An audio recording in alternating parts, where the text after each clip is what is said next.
Hello, I'm Rich with Indiana LTAP and welcome to LTAP Direct. Today we're here in Kosciuszko County to talk about underbody scrapers, and we're here with our good friend Steve Moriarty. So Steve, tell us a little bit about yourself. I'm Steve Moriarty. I'm a graduate of Purdue University. I've worked here at Kosciuszko County for 22 years. Started out as just a mower guy, right, and worked my way up to assistant superintendent. Outstanding. So when I came out here, I had a chance to drive around Kosciuszko County. So tell me a little bit about the county and what the highway department maintains here in Kosciuszko. Kosciuszko is the third largest county in the state for road mileage, out of 92.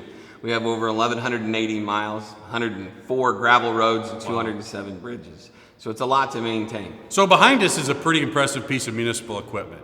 So what we're here to talk about today is the underbody scraper, or as it's known in Kosciuszko County, the belly blade.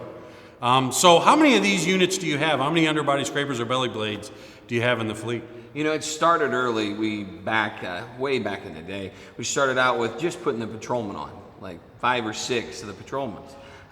Once it started getting and everybody started liking it, boy, it was like wildflower. Now over 50 trucks, all of our trucks have belly blades.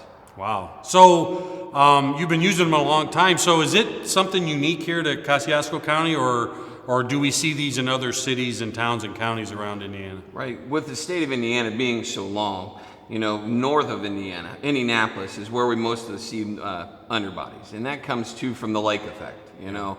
And that's where most of us have to use that underbody to cut. So Steve, tell us about some of the additional uses or the year-round uses for a belly blade or underbody scraper.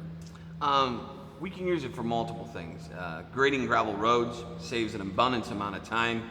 You can get most of your roads done in one day. You know, we send out 26 trucks with underbodies, and grading gravel roads becomes easier instead of just sending out a grader mile by mile. The other things that we can use for is leveling out patch, going and blading it on a road, blading asphalt.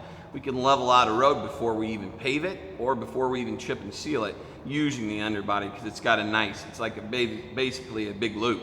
Yeah. The other thing that we use it for is winter maintenance. And that's one of our bigger ones we use it for, to help plow snow and ice off.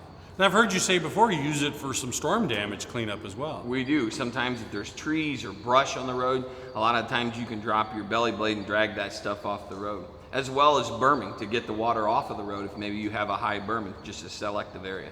So for patching, a truck's going out there, maybe you have a large section to patch, a truck's going out there with a load of a coal mix and spreading it and then turning around and then going ahead and blading it all in one shot, one truck, that's a pretty quick operation. And the difference with that is too, if you just would go out and hand patch it off and then try to lute it out, boy, it looks like a paver when you're done once you shovel it off and then you can blade it with that underbody blade.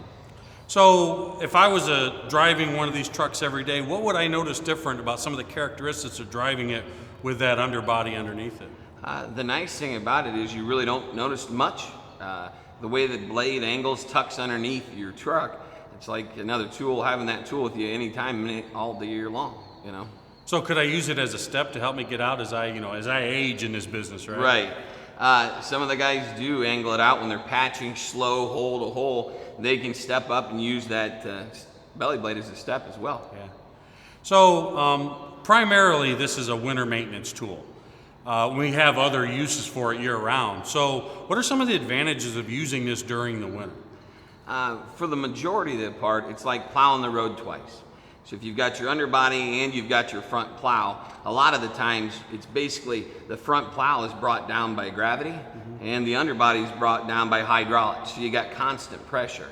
So on roads that are uneven, maybe that the front plow can't knock off the slush, that underbody's there to do it. Same thing when it comes to ice. It helps stabilize the truck, and it has a better potential of knocking off the hard pack as you go along. So hard pack would be, for hard pack, normally what we're doing is we're putting down a lot of salt. Yeah. And then we're trying to let it burn through so we can cut it off. With that underbody, we actually might be saving a little bit of salt with that because we're cutting through that hard pack using kind of a mechanical means, right? Right. You're taking more of the material or the ice off of the road, even if it be snow or ice. You're taking as much off as you possibly can so that material has an opportunity to work down towards the road. So if I was to go around the county here today and talk to all the operators, what would they tell me they like about that belly blade? One of the benefits that they really enjoy is sometimes with those smaller snows, you don't have to take the plow out. you can just use your belly blade, up to about 2 inches. They can angle it different ways too, if it's not getting wide enough or such. And the other thing that they can do too, when they go out and plow the road, a lot of the times it saves them time because of their turning radius without that front plow, so it speeds up their process of plowing snow. So would an underbody help me on, say, a night that's just ice, maybe a black ice event or really slick conditions? Is there an advantage to that, having an underbody? And it seems like in these last few years that we've had more ice storms, and it acts as a brake as well. A lot of the times the guys will put it so that it's straight, so they have more control of the vehicle, and so they have another brake if they need it. So it's ready to hit the ground if they need it to. And I like what you said about using both plows at the same time. Is there an advantage with doing that at intersections or maybe in corners, or I've heard you talk before about making the right turns? A lot of the times when you do an intersection and you take the corner, there's a pile that leaves off. It doesn't get up and over the road. In these sections here with the belly blade, it catches that part that you leave with the front plow. A lot of the times with the front plow, you'll see guys when they plow, they leave a Sunday corner where they bow in to get the cutout. Well, with this, you can go straight and take out both and still able to get the part that you couldn't get with the plow with that underbody. Yeah, just the geometry of that right turn, that underbody scraper is really catching material that the front plow missed. Right, 2 to 3 feet at average. And that could build up over, the more times you go over that route, that corner starts to creep out on you a little bit. So Steve, let's talk a little bit about mounting and maintenance for the underbody or belly blade. So what's important to know? You had talked about getting the height right on these. It's going to be the proper inches from the road all the way to the turntable.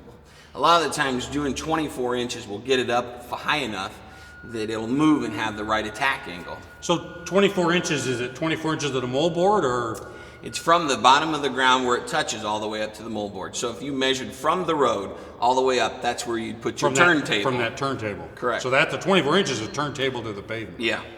So if you're lower than that, what happens for the underbody? I mean, what do we notice there? A lot of the times, once you mount them too low, right, your attack angle on the road, which you scrape, will cause like premature wear on your blade, right? If you get it up higher, the attack angle's better, you cut better, and your blades will last longer. So if we have, let's say, carbide inserts on these blades, we want that attack angle to come down so the inserts are hitting the pavement and get the most wear on it. Yeah, you want the carbide to make sure that it's on the road and cutting, not just hitting in front of it where it has a chance of knocking out that carbide.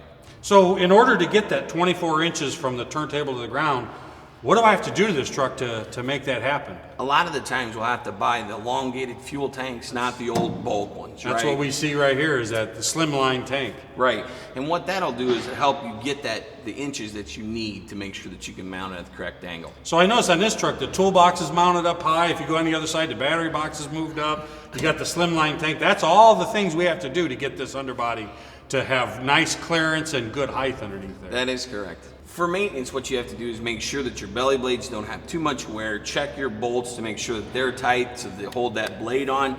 And the other thing is grease as often as you can. The more you use it, the more you grease it. So we talked about maintenance a little bit, but what about, do these trip like a front plow does? We're used to a front plow. If we hit an object, it kind of releases that energy. Do these have something similar on them? Yes, they do. They have a cushioning cylinders on these. And what it does is that you put in the difference from highway to highway or manufacturer to manufacturer, but the down pressure, right? But it also has a key trip. So those cushioning springs, once you hit a manhole or you hit a curb, right, it does flex. It'll still come back, but So there is a safety aspect there is. to these, just like we see on our front plow. That is correct. We're going to see the process of tackling a gravel road or a stone road. Where's the first cut made at? It really depends on what type of road you have. Most of the time, though, when we go out and we're cutting holes out, we try to make the first cuts to cut them out at a sharp angle, just to get the holes out. So, Dave Huffman, you've been an operator here since 79? What are the first things you're looking for that you might see to tell you how you're going to tackle that thing? Like you said, holes, see how it is and how rough it is, and how wide the road is, how you want to grade it. Like I said, you take the center, sometimes if it's got more of a crown in it, you want to take it twice, cut it out both sides. Then you bring the sides in. You might have two ridges out there. You can split it or, cover both ridges then you feather it out, and then you maybe have to make another round, to feather it out even more. But you try to stay, keep your loose gravel from going clear back out to the shoulder. Otherwise, it ain't doing any good. It builds you up that Yeah, little it keeps- berm you yeah. get there, and then that starts a whole process of water and Yes, it problems does, holding the and road. more holes, right? Yeah, more holes. This has been a message from Indiana LTAP. Thanks for joining us. As always, drive safe, work safe, and be safe. We'll see you out on the road. LTAP is 10-8.